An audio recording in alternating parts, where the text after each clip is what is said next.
So,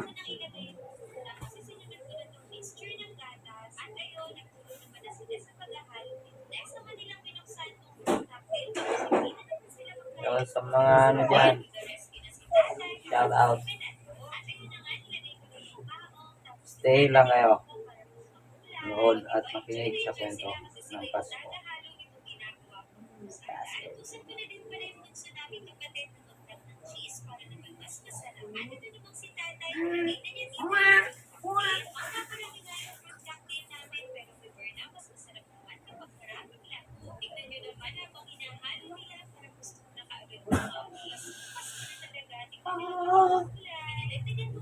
Yay! Woo! Sa mga nag-uumpisa mag-vlog dyan, so panoorin yung video nito. Gawin yung inspiration. Yung pagmumukha na yun. Yun yung mukha na yan. Dapat. At makapal ang mukha. Walang hiya. Teka lang, meron ka confidence sa sarili mo. Then, talagang isipin mo na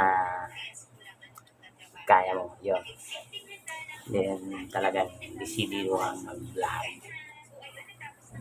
So, kayo, mag-vlog lang. Alam, mag-vlog na mag-vlog. Mag-upload na mag-upload nyo. Medyo bigyan nyo rin ng konting yung mga video inyong pinag-upload. Para medyo yung nanonood ano naman sa mga pinapanood nyo. Yun. Tingnan best lang naman natin, ha? Galit nyo. Alam nyo, mga mahal natin yan. Mga panonood nyo dyan sa YouTube. Papanood nyo. Gawin yung ano yan. Gayaan nyo kung paano nila ano yung video gawin. Paano nila pinag-isipan, pinagtyagaan ilit para talagang inyo magaya nyo yan page na ina-upload nila. So katulad nitong video na to, huwag nyong gagayain ito. Hindi ito yun. So yun, maraming salamat.